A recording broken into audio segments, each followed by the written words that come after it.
Hello everyone. आज हम English पढ़ेंगे। Standard 5th unit 11 the king and the tree goddess. Activity 8 circle the odd one out. क्या करना है? यहाँ पे जो वर्ड्स दिए इसमें से जो वर्ड्स डिफरेंट है वहाँ पे सर्कल करना है।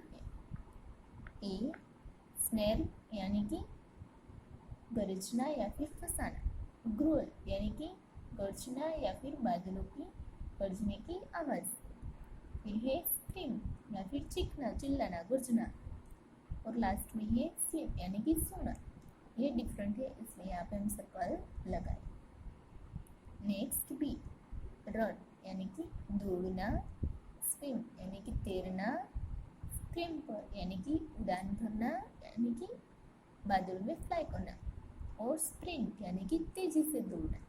इसलिए स्क्रैम्पर ही वो डिफरेंट है, या वहाँ पे हम सर्कल लगाएंगे। नेक्स्ट सी स्मूथ यानी कि शांत, फिर शाइनी यानी कि चमकदार, फिर ग्लीमिंग वो भी क्या होगा चमकदार यानी कि चमकीला, ब्राइट यानी कि उज्जवल चमकीला। इसमें से कौन सा डिफरेंट है बच्चों? स्मूथ, इसलिए यहाँ पे हम सर्कल लगाएं। नेक्स्ट डी स्विफ्ट यानी कि तीव्र, स्टेडी यानी कि नियमित या फिर स्थिर, फास्ट यानी कि तेज, क्विक यानी कि तेजी से शीघ्र जल्दी। इसलिए इसमें से कौन सा डिफरेंट है? स्टेडी, इसलिए यहाँ पे हम सर्कल लगाएंगे।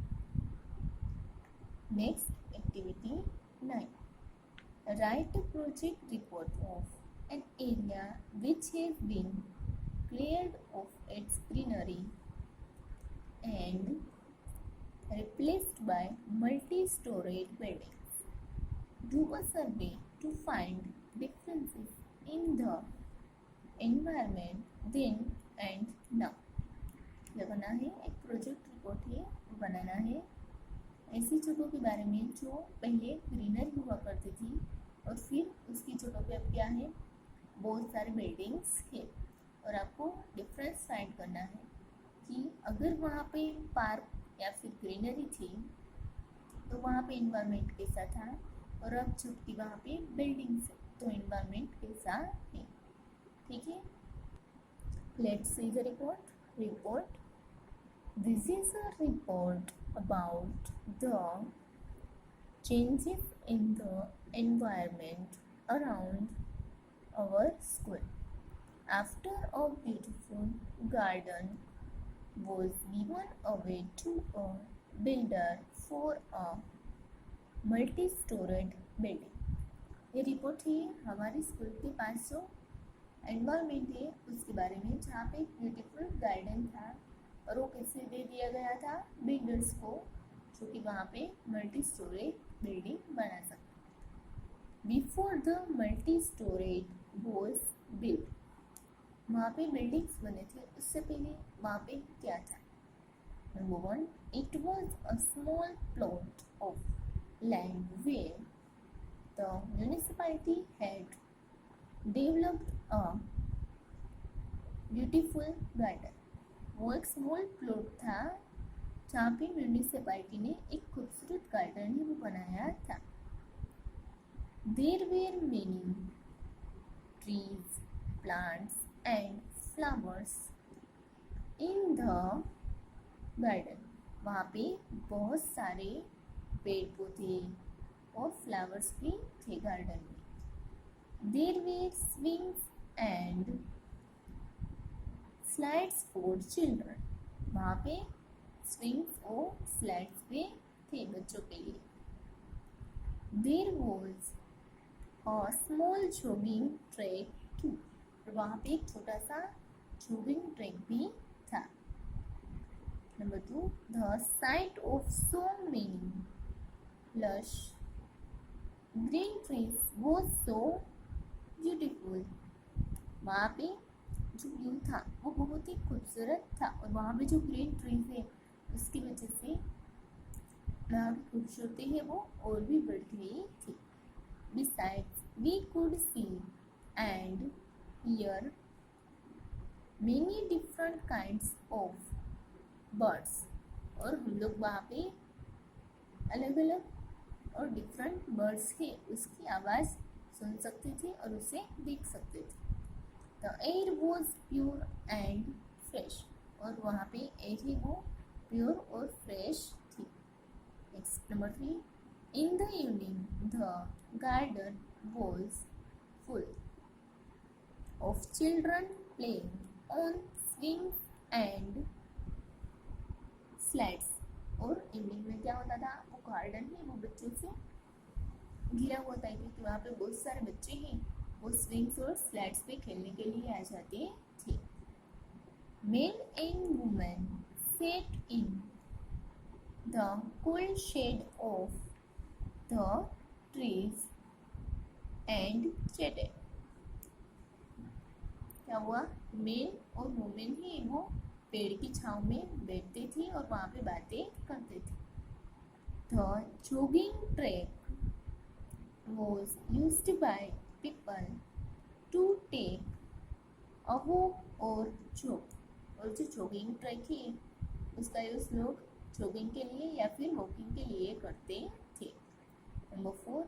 There were no traffic problems as very few vehicles were seen around the garden. वहाँ पे ट्रैफिक प्रॉब्लम भी नहीं था क्योंकि बहुत ही कम व्हीकल से वहाँ पे गार्डन के आसपास दिखाई देते थे. Next. After the multi storage was built. अब मल्टी स्टोरेज की बात क्या हुआ, वहाँ पे बिल्डिंग्स बन गई थी. उसके बाद चेंजेस क्या है वो देखते हैं. Number 1. All the trees were cut down to build a multi-storied building for shops and offices. सारे पेड़ ही उसे काट दिए थे क्योंकि वहाँ पे क्या बनाना था, बिल्डिंग्स बनानी थी शॉप्स और ऑफिसेस के लिए. Number 2. Now there is a lot of traffic. There are parking problems also. It becomes difficult for students of our school to cross the road because of heavy traffic. अब क्या हुआ, वहाँ पे बहुत सारा ट्रैफिक रहने लगा है और वहाँ पे ट्रैफिक प्रॉब्लम भी है वो भी बढ़ गई है. और इस सब की वजह से स्कूल के बच्चों के लिए रोड क्रॉस करना है वो बहुत ही डिफिकल्ट हो गया है क्योंकि वहाँ पे हेवी ट्रैफिक रहता. Number 3. Increase in the number of vehicles has resulted in air and noise pollution. Sometimes we find it difficult to concentrate in our classrooms because of constant honking by vehicles. क्या कहा है, जैसे ही वहाँ पे vehicles का आना जाना बढ़ने लगा वैसे ही एयर पोल्यूशन है वो बढ़ने लगा, नॉइज पोल्यूशन है वो भी बढ़ने लगा. और कई बार क्या होता है कि बच्चे हैं और स्कूल के स्टूडेंट वो क्लासरूम में कंसंट्रेट नहीं कर सकते हैं क्योंकि बाहर व्हीकल से उस पर कॉन्स्टेंटली हॉकिंग हो रहा है. Next. Number 4. Children have lost a beautiful place to play and have fun. बच्चों है उसने अपना ब्यूटीफुल प्लेस है जहाँ पे वो अच्छे से खेल सकते थे, फन कर सकते थे, वो उससे छूट गया. People who enjoyed walking or jogging in the garden now have to take a walk or jog on the road. This becomes difficult and dangerous because of traffic. और जो people है वो अपना वॉकिंग एंजॉय कर सकते थे या फिर जॉगिंग एंजॉय कर सकते थे जो पार्क में आसानी से बिना कोई मुश्किल के. अब वो क्या कर रहे हैं, उसे रोड पे वॉक या फिर जॉग करने के लिए जाना पड़ता है और ये उसके लिए डिफ़िकल्ट भी है और डेंजरस भी है क्योंकि वहाँ पे बहुत सारा ट्रैफिक रहता है. Next. We can no longer see और hear the beautiful birds. There are no colorful flowers around. The sight of a huge building is so boring. क्या कहा है, हम लोग ना ही कोई ब्यूटीफुल बर्ड्स को देख सकते हैं और ना ही उसकी आवाज़ सुन सकते हैं और ना ही हमारे आसपास कोई कलरफुल फ्लावर्स या फिर पेड़ पौधे हैं। और ये जो बड़ी बड़ी बिल्डिंग्स है उसे देखना बहुत ही बोरिंग लगता है। बच्चों, आप अपने हिसाब से यहाँ पे रिपोर्ट है वो रेडी कर सकते हो। Thank you.